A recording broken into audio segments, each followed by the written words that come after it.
여러분도 통장을 들여다보시다가 이런 생각해 보신 적이 있으십니까? 이 돈으로 앞으로 얼마나 버틸 수 있을까 하는 생각 말입니다. 평생 열심히 일했는데 통장 숫자는 생각보다 빠르게 줄어듭니다. 생활비는 계속 나가고 병원비는 늘어나는데 자식한테 손 벌리기는 미안하지요. 아무리 아껴도 예상 못한 지출은 꼭 찾아오고요. 그러다 밤에 자리에 누우면 그 숫자가 떠오릅니다.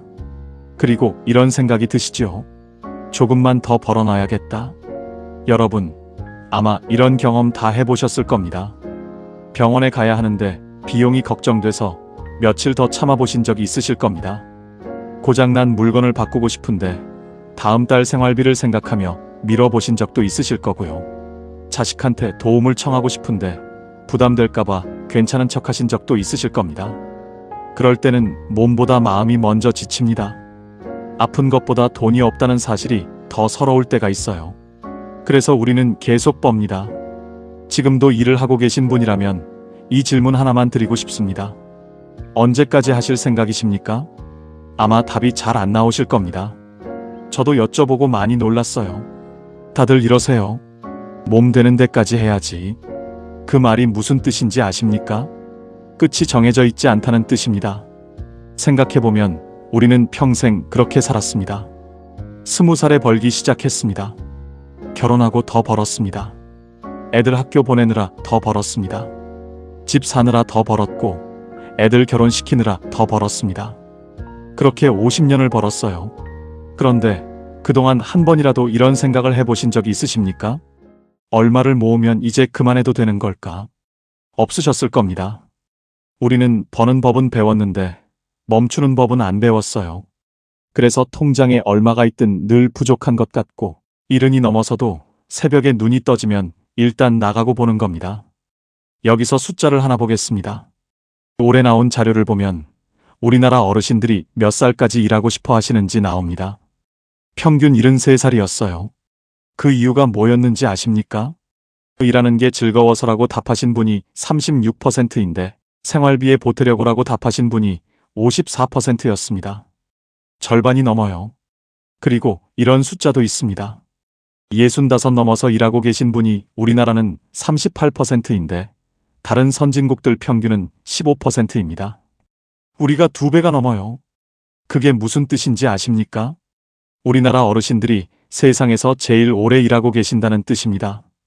그런데 여기서 제가 오늘 하고 싶은 이야기가 시작됩니다. 그 중에 이미 준비가 다 되신 분들이 계세요. 통장에 있을 만큼 있고 집도 있고 연금도 나오는데 아직도 새벽에 나가시는 분들이요. 왜 못 멈추실까요? 돈이 부족해서가 아닙니다. 멈춰도 되는 줄을 모르셔서 그런 겁니다. 아무도 그만해도 된다고 말해주지 않았으니까요. 로마의 철학자 세네카가 이런 말을 남겼습니다. 가난한 사람은 적게 가진 사람이 아니라 더 많이 갈망하는 사람이라고요. 저는 이 말이 욕심 많은 부자 이야기인 줄 알았습니다. 그런데 아니더군요. 평생 아끼고 모으신 분들한테 더 무섭게 맞는 말이었어요. 왜냐하면 목표가 없이 모으면 얼마를 모아도 끝이 안 나거든요. 5억을 모으면 10억이 있어야 할 것 같고 10억이 되면 그때는 물가가 올랐다고 또 걱정합니다. 채워도 안 채워지는 그릇을 하나 안고 사시는 겁니다. 그래서 오늘은 반대 이야기를 해드리려고 합니다. 다들 더 모으라고만 하죠. 저는 오늘 그만 모으셔도 되는 신호를 말씀드리겠습니다. 오늘 이야기를 끝까지 들으시면 3가지를 얻어가십니다. 첫째, 일은 이후에 통장에 얼마가 있으면 되는지 숫자로 말씀드리겠습니다. 두루뭉술하게 안 넘어가겠습니다. 둘째, 그만 모으셔도 되는 신호 5가지를 알려드리겠습니다. 이 중에 서너 개가 해당되시면 이제 브레이크를 밟으셔도 됩니다. 셋째, 반대로 아직 멈추시면 안 되는 경우도 말씀드리겠습니다. 그건 정확히 알고 계셔야 하니까요. 오늘 이야기에는 3분이 나오십니다. 한 분은 통장에 1억 4천이 있는데 아직도 새벽 4시에 나가십니다. 한 분은 4천만 원밖에 없는데 밤에 잘 주무시고요. 그리고 또 한 분은 1억을 모으셨다가 그걸 불리려다 잃으셨습니다. 이 3분을 나란히 보시면 오늘 이야기의 답이 보이실 겁니다. 끝까지 들어보시면 통장을 바라보는 마음이 조금 달라지실 겁니다. 지금 이야기 시작합니다. 여수에 사시는 강태복 어르신 73이세요. 이분은 젊어서 배를 타셨습니다.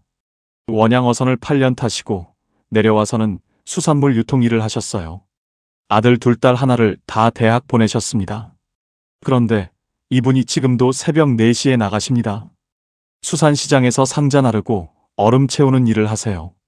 7시까지 3시간 하시면 하루에 5만 원 조금 넘게 받으신답니다. 한 달에 100만 원 조금 넘어요. 자, 여기서 이분 형편을 좀 보겠습니다. 통장에 1억 4천이 있으십니다. 아파트도 본인 명의로 되어 있고요. 국민연금이 매달 112만 원 나옵니다. 빚은 없으시고요. 한 달에 쓰시는 게 130만 원 안팎이랍니다. 그러니까 연금만으로도 거의 되시는 거예요. 여러분, 이분한테 그 100만 원이 꼭 필요하십니까? 아니지요. 안 나가셔도 됩니다. 그럼 왜 나가실까요? 아드님이 여러 번 말렸답니다. 아버지 이제 그만하시라고요. 그때마다 강태복 어르신이 이러셨대요. 놀면 뭐하냐? 그런데 이게 진짜 이유가 아니었습니다. 진짜 이유는 46에 있었어요. 강태복 어르신이 46에 크게 한 번 무너지신 적이 있습니다. 수산물 유통을 하시다가 거래처가 부도를 냈어요. 받을 돈을 못 받으셨고 그때 빌려 쓴 돈이 있어서 집을 넘기셨습니다. 그해 겨울에 온 가족이 반지하로 이사를 가셨어요. 애들이 중학생, 초등학생이었습니다. 그 겨울에 아이들이 학교에서 돌아와서 방이 춥다고 하는데 보일러를 못 돌리셨답니다. 기름값이 없어서요. 큰애가 그날 이렇게 말했대요. 아빠 괜찮아. 나 이불 뒤집어 쓰고 있으면 돼. 강태복 어르신이 그 말을 듣고 부엌에 나가서 우셨습니다. 그리고 그날 밤에 다짐하신 게 있어요. 다시는 이런 일 없게 하겠다고요. 그 뒤로 27년을 쉬지 않고 일하셨습니다. 그리고 지금 1억 4천이 있으신 겁니다. 그런데 여러분, 문제가 뭔지 아십니까? 그 겨울이 안 끝난 겁니다. 통장에 1억 4천이 있어도 46의 그 밤이 아직 안에 남아 있어요. 그래서 숫자가 아무리 커도 안심이 안 되시는 겁니다. 여기서 잠깐 여러분께 여쭤보고 싶습니다. 혹시 여러분한테도 그런 겨울이 하나 있으십니까? 다시는 그렇게 안 살겠다고 다짐하신 그런 날 말입니다. 아마 대부분 있으실 겁니다. 우리 세대는 다 한 번씩은 겪었으니까요. 그런데 그날이 지금도 여러분을 몰아붙이고 있지는 않은지 오늘 한번 생각해 보시면 좋겠습니다. 강태복 어르신 이야기로 다시 돌아가겠습니다. 작년 봄에 일이 났습니다. 새벽에 얼음 상자를 옮기시다가 허리를 삐끗하셨어요. 그 자리에 주저앉으셨는데 못 일어나시더랍니다. 병원에 실려가셨고 디스크가 터졌다고 했습니다. 수술을 하시고 3주를 입원하셨어요. 그런데 강태복 어르신이 그 병실에서 제일 힘드셨던 게 뭔지 아십니까? 아픈 게 아니었습니다. 아내분이 매일 오셨어요. 밥을 싸서 오시고 옷을 갈아주시고 저녁까지 계시다 가셨습니다. 그렇게 열흘쯤 됐을 때 어느 날 저녁에 아내분이 침대 옆에 앉아 계시다가 이런 말씀을 하셨답니다. 여보, 나 이렇게 당신하고 하루 종일 같이 있어 본 게 몇십 년 만인지 알아요? 강태복 어르신이 무슨 말인가 하셨대요. 그러니까 아내분이 이러셨답니다. 당신 배 탈 때 8년 없었고 내려와서는 새벽에 나가서 밤에 들어왔잖아요. 그리고 이 말을 덧붙이셨습니다. 당신이 우리 안 굶기려고 그런 거 알아요. 그런데 나는 굶는 것보다 혼자 먹는 게 더 힘들었어요. 여러분, 이 아내분이 27년을 어떻게 사셨는지 아십니까?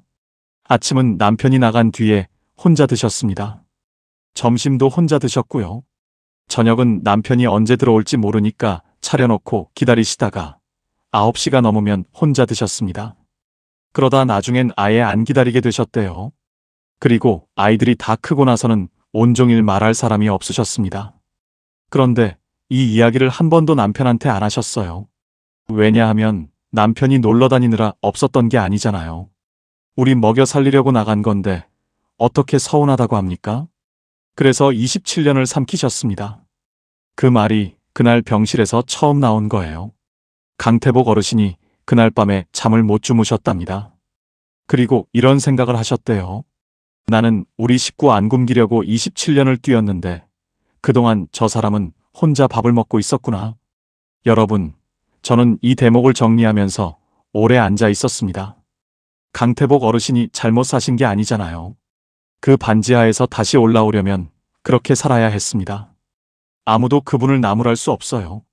그런데 그 27년 동안 통장은 1억 4천이 됐는데 아내하고 같이 먹은 저녁은 몇 번이었을까요?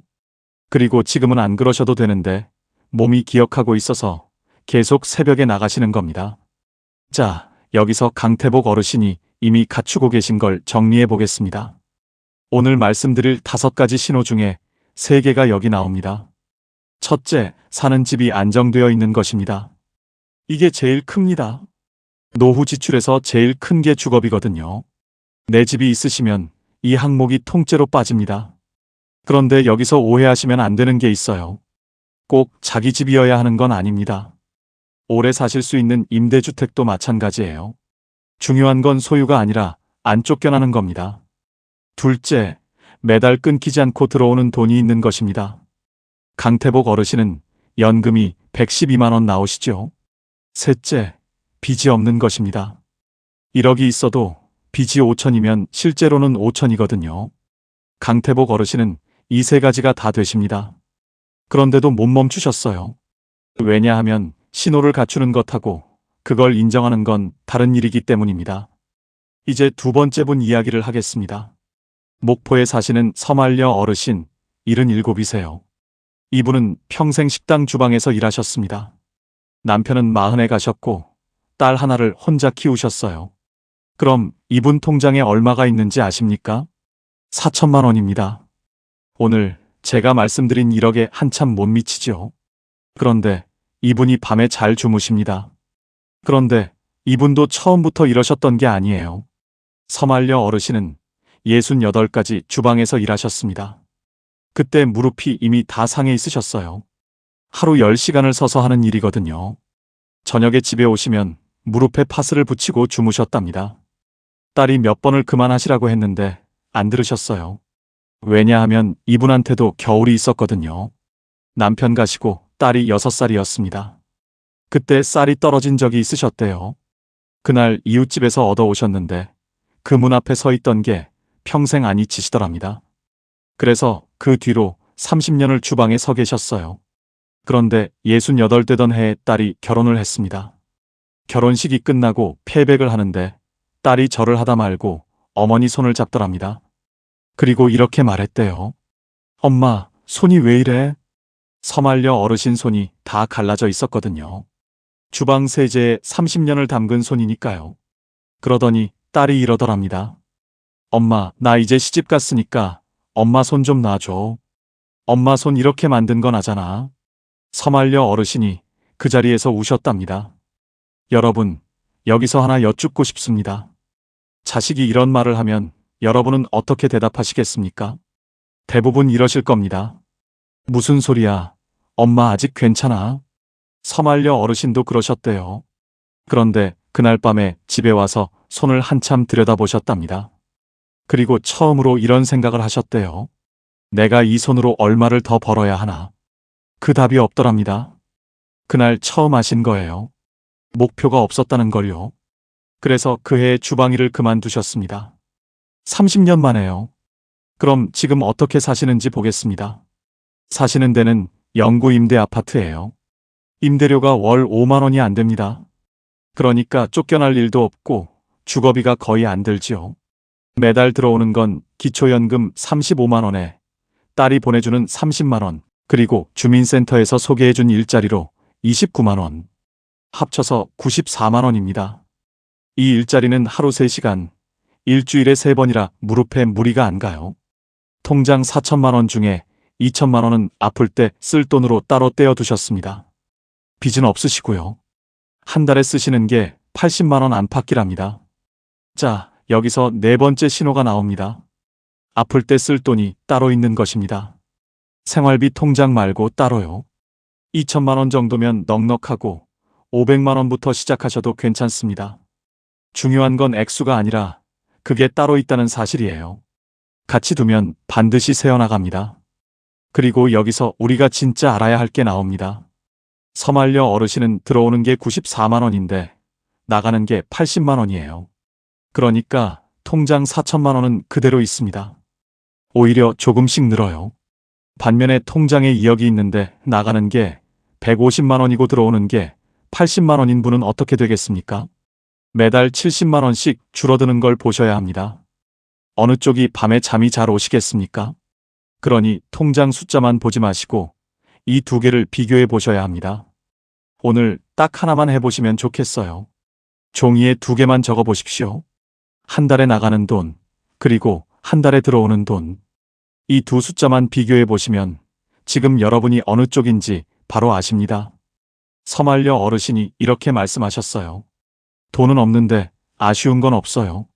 그리고 이런 말씀도 하셨습니다. 그만두는데 30년 걸렸어요. 딸이 손 잡아주니까 되더라고요. 이제 세 번째 분 이야기를 하겠습니다. 이 이야기는 좀 아픕니다. 그리고 강태복 어르신하고 이어지는 이야기예요. 광양에 사시는 노진갑 어르신, 75이세요. 이분은 강태복 어르신하고 수산물 쪽에서 같이 일하던 사이입니다. 30년 넘은 인연이에요. 노진갑 어르신은 나중에 제철 협력업체로 옮기셔서 28년 일하시고 정년으로 나오셨습니다. 퇴직금하고 모으신 걸 합쳐서 통장에 1억 2천이 있으셨어요. 집도 있으시고 연금도 130만 원 나오셨습니다. 5가지 신호가 다 해당되시는 분이었어요. 그런데 재작년에 이런 일이 있었습니다. 예전 직장 후배가 찾아왔답니다. 좋은 데가 있다고요. 원금은 보장되고 이자가 은행보다 훨씬 낫다고 했습니다.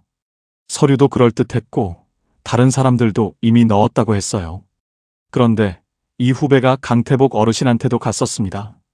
같은 날은 아니고 며칠 차이로요. 자, 여기서 여쭙고 싶습니다. 여러분이라면 어떻게 하셨겠습니까? 두 분 다 통장에 1억이 넘게 있으셨고 두 분 다 그 후배를 오래 아셨어요. 그런데 한 분은 하셨고 한 분은 안 하셨습니다. 강태복 어르신이 왜 안 하셨는지 아십니까? 46세 그 겨울 때문이었습니다. 한 번 다 날려보신 분이라 무서우셨던 거예요. 그래서 후배한테 이러셨답니다. 나는 이 돈 잃으면 다시 못 벌어. 미안하다. 그런데 노진갑 어르신은 그런 경험이 없으셨어요. 평생 월급 받으면서 큰 사고 없이 사셨습니다. 그래서 무서움이 없으셨던 거예요. 게다가 후배가 이런 말을 했답니다. 형님, 그 돈 은행에 넣어두면 물가 오르는 만큼도 안 돼요. 가만히 있으면 손해예요. 이 말이 걸리셨답니다. 가만히 있으면 손해다. 그래서 8천만 원을 넣으셨어요. 처음 몇 달은 이자가 들어왔습니다. 그래서 남은 4천도 마저 넣을까 하셨답니다. 그런데 그러기 직전에 연락이 끊겼어요. 후배도 연락이 안 되고요. 지금 그 8천만 원은 못 찾고 계십니다. 노진갑 어르신이 그날 밤에 어떻게 하셨는지 아십니까? 집에 들어가서 아무 말도 못 하셨답니다.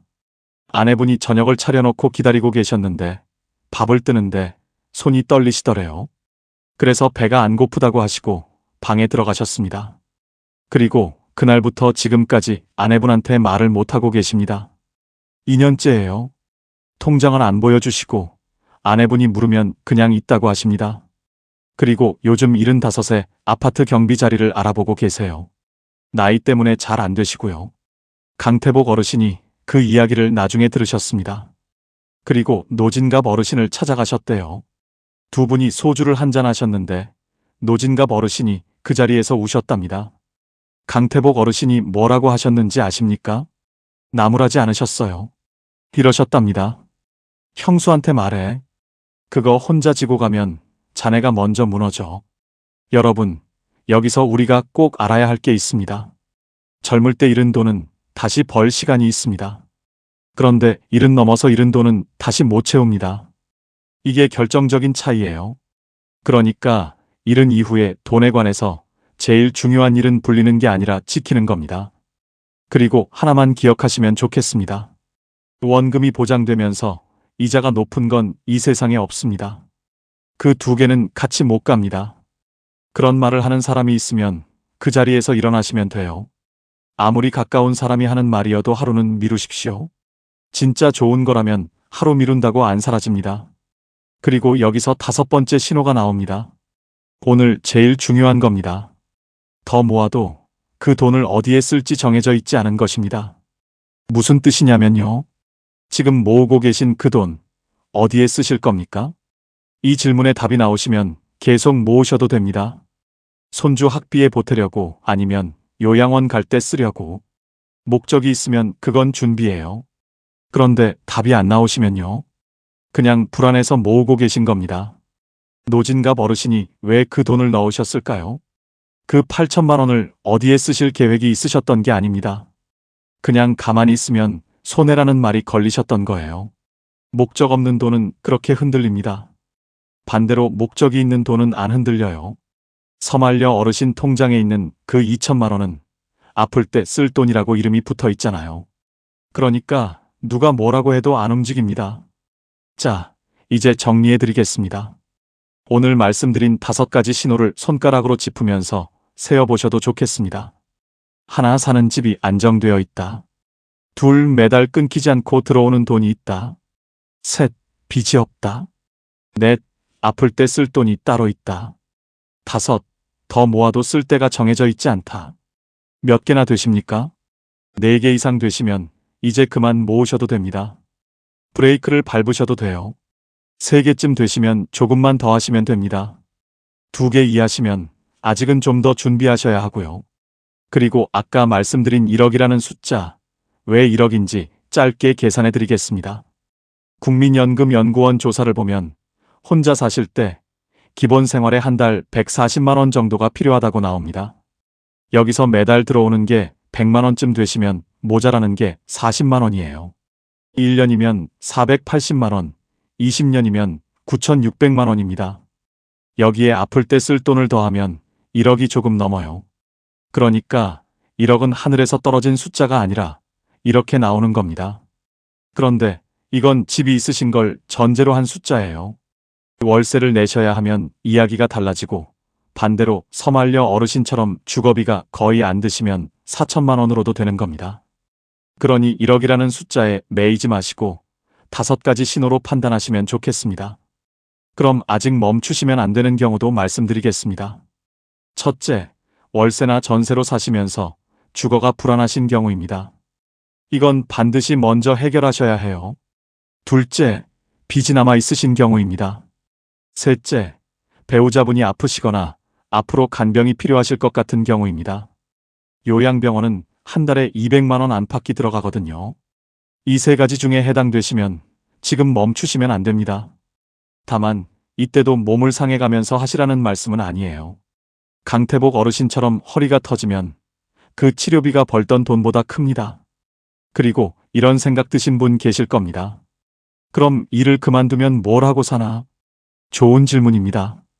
저는 이렇게 말씀드리고 싶어요. 일을 그만두시라는 게 아닙니다. 돈 때문에 하는 일을 그만두셔도 된다는 겁니다. 이 둘은 완전히 달라요. 아까 그 자료를 다시 보겠습니다. 일하고 싶은 이유를 물었을 때 일하는 즐거움이라고 답하신 분이 36% 계셨죠. 이분들은 계속하시면 됩니다. 오히려 좋은 일이에요. 다만 생활비 때문에라고 답하신 54% 중에서 사실은 안 하셔도 되는 분들이 계신 겁니다. 그분들께 오늘 말씀드리는 거예요. 강태복 어르신은 퇴원하시고 나서 수산시장 일을 그만두셨습니다. 27년 만에 처음으로요. 그런데 첫 아침이 어땠는지 아십니까? 새벽 4시에 눈이 떠지시더랍니다. 몸이 그렇게 되어 있으니까요. 그런데 갈 데가 없잖아요. 그래서 그냥 누워 계셨습니다. 6시쯤 일어나서 부엌에 나가셨는데 아내분이 벌써 밥을 하고 계시더래요. 27년 동안 그 시간엔 남편이 없었으니까 혼자 드시던 습관이 있으셨던 겁니다. 그런데 그날은 남편이 부엌에 서 있으니까 아내분이 좀 놀라셨답니다. 그리고 이러셨대요. 당신도 먹을 거예요? 강태복 어르신이 그 말에 아무 대답도 못 하셨답니다. 그 한마디가 27년을 다 말해주고 있었으니까요. 그날 아침에 두 분이 마주 앉아 밥을 드셨습니다. 반찬이 3가지밖에 없었대요. 김치하고 계란말이하고 멸치볶음. 그런데 강태복 어르신이 나중에 저한테 이러셨습니다. 그 아침이 내 평생에 제일 맛있었어. 그리고 2달쯤 지나니까 아내분이 반찬을 좀 더 하시더랍니다. 왜냐하면 같이 먹을 사람이 있으니까요. 혼자 먹을 땐 김치에 밥 말아 드셨던 분이거든요. 요즘 두 분이 어떻게 지내시는지 아십니까? 아침을 같이 드시고 오전에 동네 한 바퀴를 도십니다. 점심 드시고 나면 강태복 어르신은 일주일에 2번 복지관에 나가세요. 거기서 어르신들 목공하는 걸 도와주십니다. 배 타실 때 나무 만지던 솜씨가 있으시거든요. 돈은 안 받으십니다. 그런데 이러시더군요. 새벽 4시에 나가서 100만 원 벌 때보다 지금이 더 좋아. 그리고 얼마 전에 두 분이 여수 앞바다에 유람선을 타셨답니다. 강태복 어르신이 8년을 배를 타셨는데 아내분하고 같이 배를 타보신 건 그날이 처음이었어요. 노진갑 어르신도 그 뒤에 아내분한테 말씀하셨습니다. 강태복 어르신 말을 들으신 거예요. 아내분이 뭐라고 하셨는지 아십니까? 화를 안 내셨답니다. 한참 있다가 이러셨대요. 그거 말하느라 인연을 혼자 알았어요? 나는 당신이 어디 아픈 줄 알았잖아요. 지금 두 분이 남은 4천만 원으로 사십니다. 연금 130만 원이 있으시니까 사시는 데는 지장이 없으세요. 다만 노진갑 어르신이 요즘 이렇게 말씀하신답니다. 그 8천만 원보다 2년 동안 혼자 지고 있던 게 더 손해였어. 여러분, 여기까지 오시느라 정말 고생 많으셨습니다. 20살부터 50년을 버셨어요. 애들 학교 보내고 집 사고 결혼시키고 그 돈이 다 어디서 나왔습니까? 여러분 몸에서 나왔습니다. 새벽에 나가고 밤에 들어오고 아파도 참고 나가시면서요. 그건 아무나 못하는 일이었어요. 그런데 이제 하나만 여쭙고 싶습니다. 그렇게 50년을 버셨는데 언제 그만두실 겁니까? 아무도 정해주지 않습니다. 회사도 안 정해주고 자식도 안 정해줘요. 그러니 여러분이 정하셔야 합니다. 오늘 그 기준을 5개 드린 겁니다. 통장에 얼마가 있으면 되느냐는 질문의 진짜 답은 이겁니다. 액수가 아니라 이제 그만해도 된다고 스스로 정할 수 있느냐? 그걸 정하지 못하면 10억이 있어도 새벽에 나가시게 됩니다. 그리고 그 10억은 결국 다른 사람 손에 갑니다. 여러분이 못 쓰고 가시니까요. 강태복 어르신이 27년 동안 모으신 게 1억 4천입니다. 그런데 그동안 못 드신 아침이 몇 번이었을까요? 그 아침은 통장에 안 찍힙니다. 그리고 다시 채울 수도 없어요. 그러니 오늘 이것만 기억해 주시면 좋겠습니다. 돈은 못 벌면 다시 벌 수도 있지만 같이 먹는 아침은 그날이 지나면 끝입니다. 오늘 5가지 중에 여러분은 몇 개나 해당되셨습니까? 그 숫자만 댓글에 적어주시면 좋겠습니다. 5개면 5, 2개면 2 이렇게요. 그리고 만약 4개 이상 되시는데도 아직 못 멈추고 계시다면 왜 그러신지도 한 줄 적어주시면 좋겠습니다. 강태복 어르신은 46의 겨울 때문이었고 서말려 어르신은 6살 딸하고 쌀을 얻으러 갔던 그 문 앞 때문이었어요. 여러분한테도 그런 날이 하나쯤 있으실 겁니다. 그걸 적어놓고 보시면 조금 정리가 되실 거예요. 그리고 그 댓글이 지금 똑같이 못 멈추고 계신 다른 분께는 나만 그런 게 아니었구나 하는 위로가 될지도 모릅니다. 오늘도 끝까지 함께 해주셔서 진심으로 감사드립니다. 지금까지 황금노후였습니다.